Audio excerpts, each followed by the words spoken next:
What's up guys? What's up guys? Good morning, good morning, good morning, good morning, good morning sa inyong lahat dyan. Kumusta kayo dyan? For today's video, pag-usapan muna natin o tulong ko ito sa mga high school graduate, sa mga mahihirap na katulad ko, sir.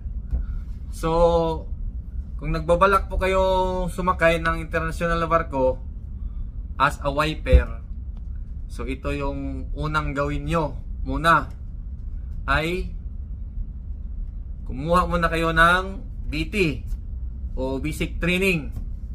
Pag may BT na kayo, kumuha kayo ng seaman's book.